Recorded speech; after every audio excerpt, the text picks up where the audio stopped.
Hey everyone, Ryan Young, Kama Jiu-Jitsu. I hope you're doing well. So I'm sitting outside of the Flower Mound studio today, and here we are in Flower Mound, Texas, and we happen to be right in the path of the flight path for DFW Airport, one of the busiest airports in the world. So if you happen to hear a plane and I forgot to stop talking while it's flying above, then Rusty wasn't able to edit it out. So if you hear it, please forgive me. I'll try to speak loudly so you can hear me. First of all, I want to thank you guys for watching our videos, especially those who like, subscribe, hit the bell so when we do a new video like this and we upload it, you'll get it as soon as we drop the video. And also for sharing the videos, because a lot of our growth in our channel has been due to you guys sharing our videos and sharing with your friends, and because of that it gets put onto some of the more major jiu-jitsu blog pages and it gets shared there as well. So I want to thank you guys all for that. What I wanted to do today was to answer a question, and this question came in response to our BJJ white belts shouldn't have their own style, which is part of the Kama vlog. And the question came from Anonymous Lost, and it's, hey Ryan, I have a question. So I noticed there are a few schools of thought for self-defense martial arts in general. Almost everyone agrees that you need to know the basics of Brazilian Jiu-Jitsu.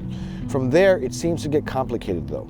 Many say you will be more effective learning the basics of boxing, but this would obviously take extra time and slow down your advancement in your Jiu-Jitsu journey. Do you think it's worth it at some point in time in the belt ranks to take some time on the side to learn striking basics? If so, what belt level would you recommend to take this detour? Thank you for everything you do. Now, that's a good question, and that's a question that is a valuable one to answer, because a lot of people do have this question, and by you asking it and putting it in the comments section, that ensures that I can get to it and perhaps do a video on it.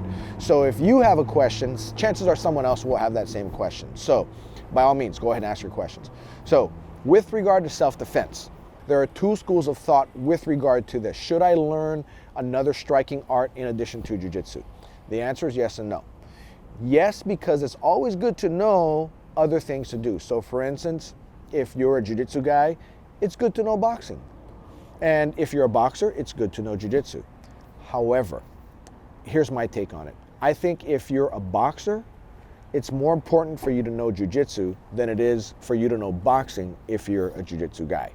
But that's not to say that if you already are a boxer and you're proficient in boxing, that doesn't mean that the knowledge that you have is of no good, is of no use, because it is. Here's the thing. The most important thing with regard to self-defense is distance management. Now think about it. Let's talk about boxing. Boxing tends to be in a range that is within about this much distance from extending your arm out, because that's where the power is, right? Now sometimes you can get in closer, so you can get in for a nice close punch, you know, the liver shots or the upper hooks, right? Or the left hook, or if you're right-handed, or if you're left-handed, then the right hook, right? The hooks are pretty close. So you fight in a distance between arm's length and maybe within 6 inches of your opponent. So that's where your comfort zone is. That's where all your strikes can happen. Now boxers, they're not only proficient at hitting people, they're also proficient at dealing with getting hit as well. You know, blocking their bodies from getting hit, also turning and their footwork to get aside and step aside. But you're staying in that close range. However, with something like kickboxing or Muay Thai, their distance, their range is a little bit further out as well. So I think kickboxers and Muay Thai fighters have a little wider range, meaning they can work just as close as a boxer, but they can go a little further out and still be comfortable because of the use of their legs. In that way, they have a little different and expanded version of range. So in order for you to be effective, you have to be in range, in the comfortable range. So, you know, for you marksmen out there, if you think about it, right? If you're close distance, you shoot with a pistol. However, once the distance gets a little further out, the pistol loses its accuracy and hence loses its possible effectiveness. Now granted, you know, you do have guys that can shoot a pistol from 250 yards out, right?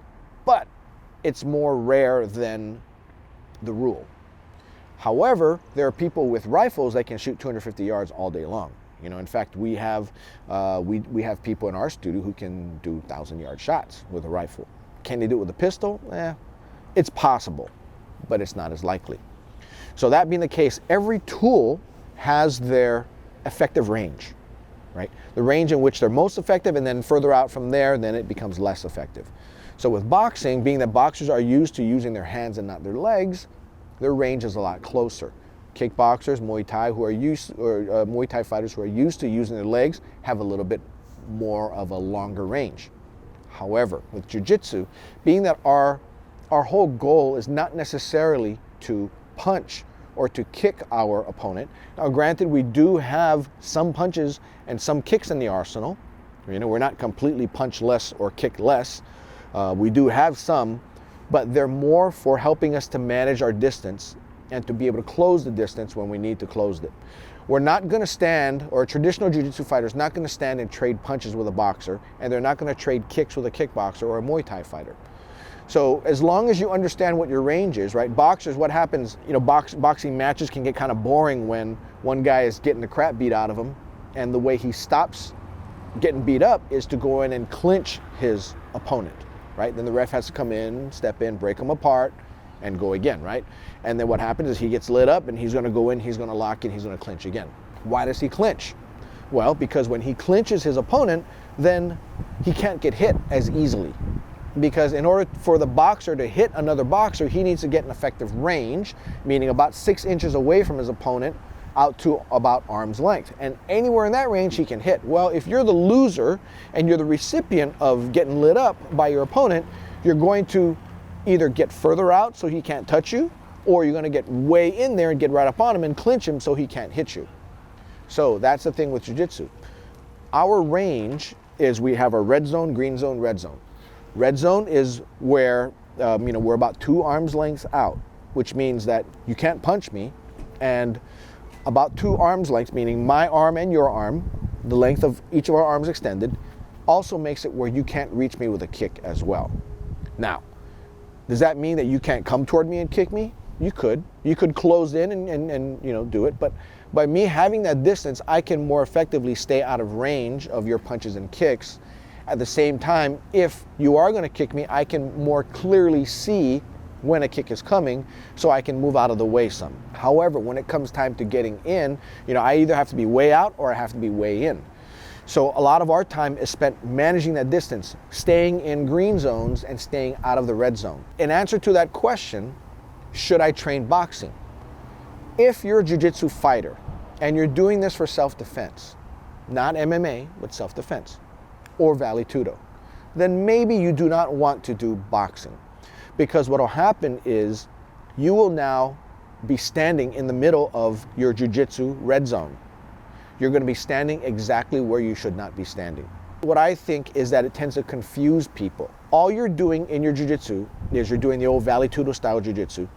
If you're managing your distance, you're staying green zone, and then waiting to time your opponent. You spend all your time timing your opponent to get in and close that distance and get right up on him. What you do is you're trying to limit the amount of time that you spend in the red zone and maximize the times you're in the green zone. So if I decide to take up boxing, then what will happen is I'll end up standing in the red zone trying to box with a boxer. Who do we know in the UFC who was not a boxer but ended up standing in the range of a boxer and getting completely lit up? This particular person, she is one of the greatest judo fighters ever, entered the UFC and started destroying everybody by closing the distance, getting to a clinch, affecting the throw, dropping into an armbar. Probably a KAATARO and then an armbar. KAATARO pin, which is the head and arm pin. So she stayed out of range. She got through the red zone, got straight to the clinch, which is the green zone again, threw her opponent, finished the opponent on the ground. Now, she ended up hiring a trainer who decided he wanted her to be a boxer. So she already was a master at one art, and now he's having her be a rookie at another art, boxing. Having her train boxing, basically forgetting her judo, because she's not going to forget her judo. Her judo is spectacular. Decides to make her become a boxer. And then in a UFC fight, and I think it was her first loss, faces a champion boxer who's not only a very effective boxer, she's also a pretty good kickboxer, and she's much taller and longer than she is, which means her reach. If they both extend arms at the same time, you know, there might be that much of a difference in reach. You know, one's got the fist right in her face, and then the other one is, you know, that far away from the opponent's face. So everything was against her in fighting a boxer in boxing. But yet she did not stick to her discipline, which was to be green zone, crash through the red zone, get back to the green zone, clinch, take her opponent down. What happens is I'm not confident in my boxing at all. You know, I know just enough to be dangerous to myself, truth be told, right? But, you know, I've had opportunities to learn boxing. I've had opportunities to learn Muay Thai and stick fighting and all this kind of stuff.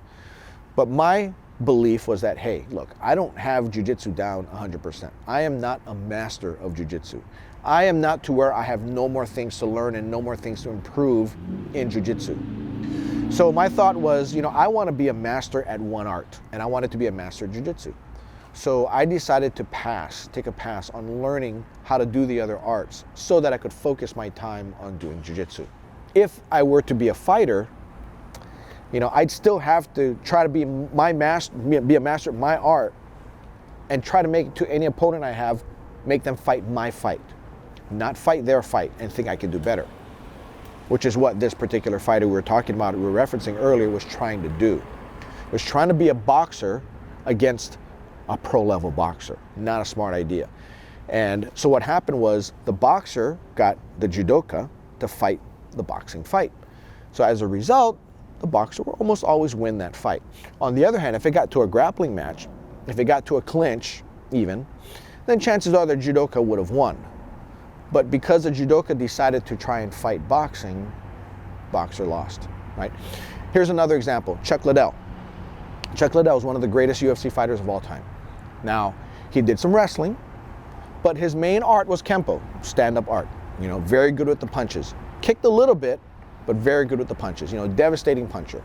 Long, tall, lean fighter. When he entered the UFC, he didn't try to get better at wrestling so he could take people down.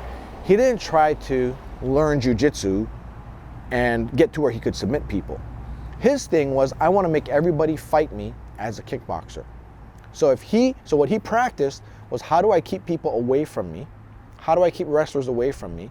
You know, with you know, peppering them correctly with my footwork and hitting them here and there, getting them discouraged to get them to stop trying to shoot in on him, thereby staying in his fight, and then he could keep fighting him. On the other hand, he did have the contingency of getting taken down. So if he gets taken down, he knew to get himself over to the edge of the mat, use the cage and walk himself up the cage, get back up on his feet and turn it into his fight again. That was one of the most brilliant strategies ever, right? So he proved he did not have to be a well-rounded fighter in order to win. He just needed to be a master at his art and have an ability to stop people in other arts and make them fight his fight. He tried enough so that he could discourage them from trying to fight their fight anymore, right? Think of the wrestlers who first jumped into the UFC.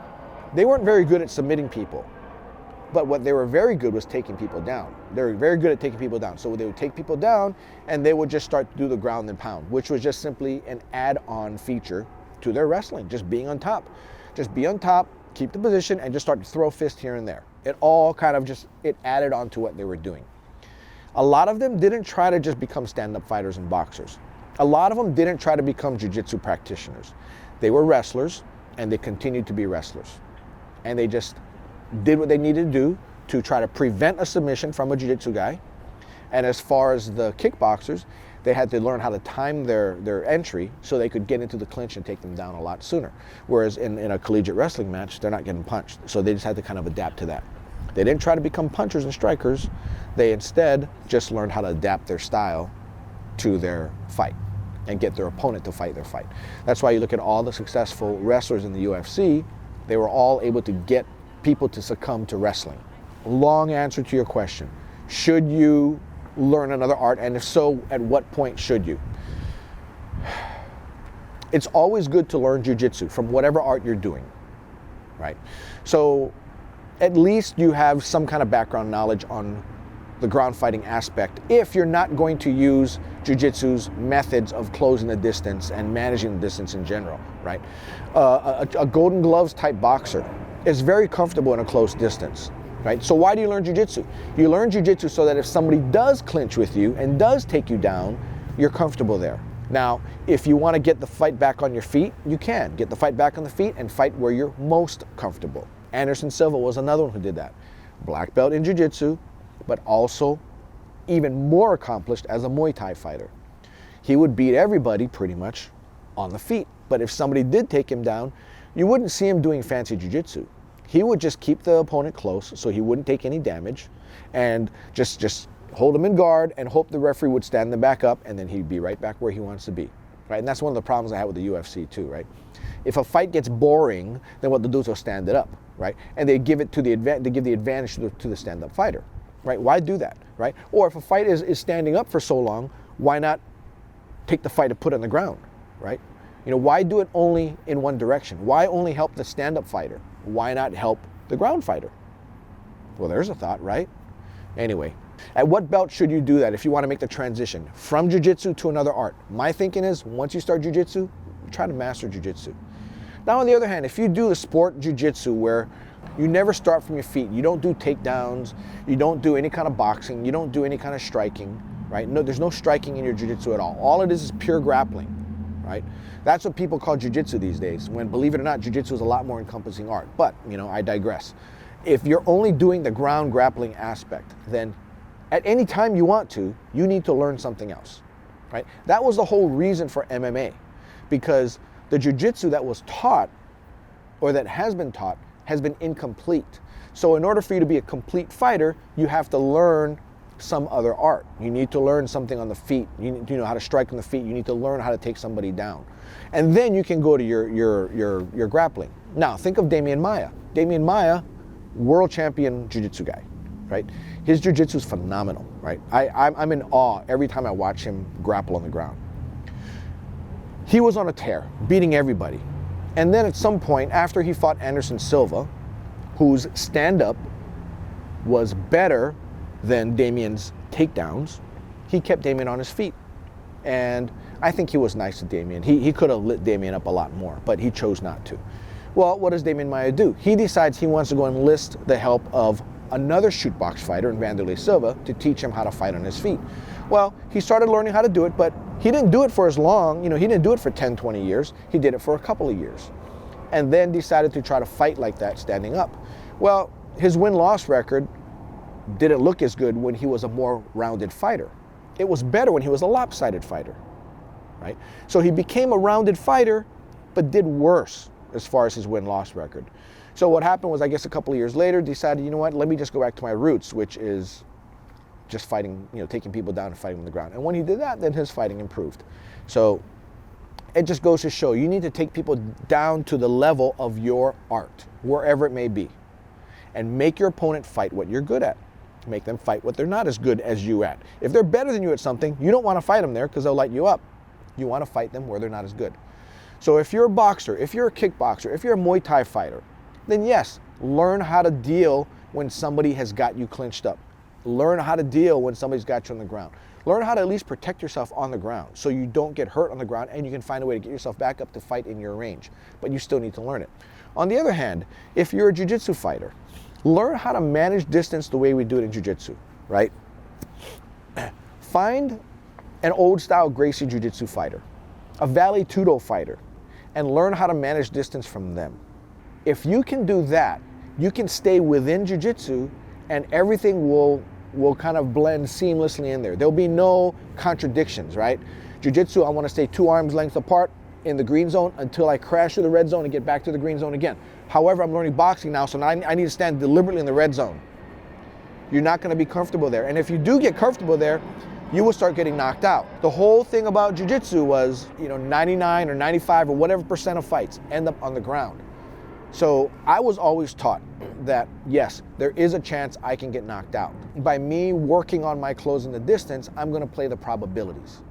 And the probabilities say that if I work on my closing, and I constantly learn my timing, I learn my distractions, I learn how to use my stomp kicks correctly, I can lower the possibility of that puncher or kicker getting that one shot they need to knock me out as I'm coming in. And as I am coming in, if I do take a shot, which I have to assume I will, I'm going to take a shot that is not in their power zone, that is a lot closer to their power zone, you know, close, because in order for a boxer to really be in his power zone for a certain type of punch, he needs to start here, wind up, and come through, boom, that's his power.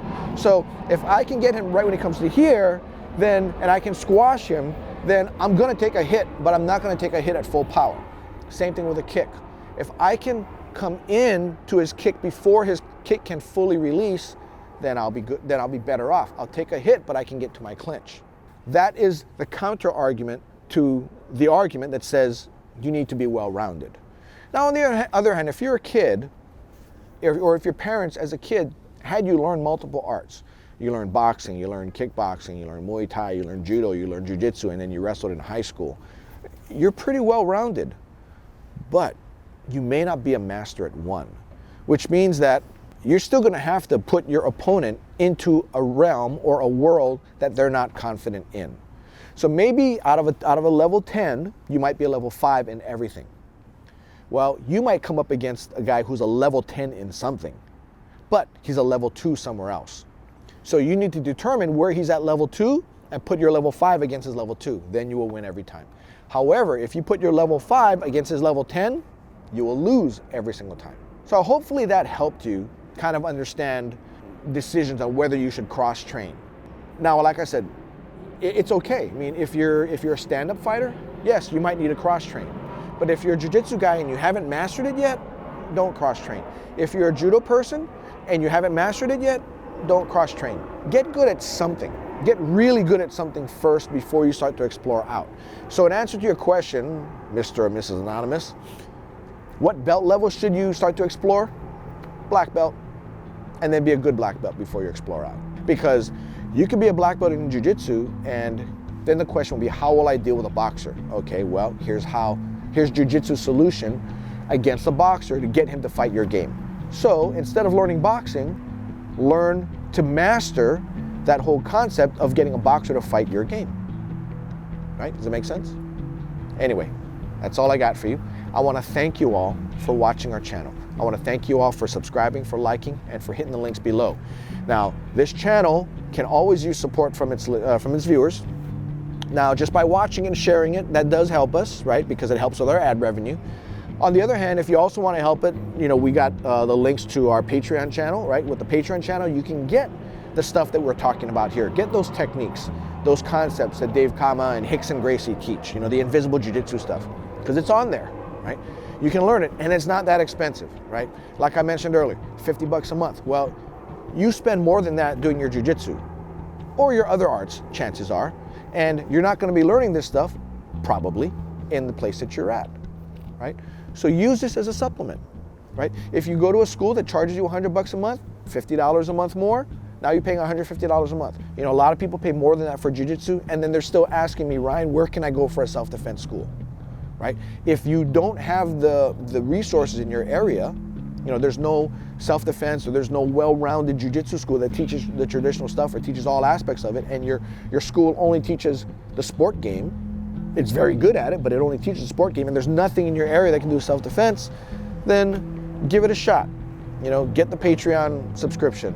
Log on to that. You know, it's $50 a month, $12.50 a week, $10 a week in a 5-week month, and a couple bucks a day. It's well worth it, trust me. And you can also get Rickson Gracie's self-defense unit in there as well. And there's a link, you can buy it through that. KAATARO belts, for those of you like, you know, the belts, what do you call them?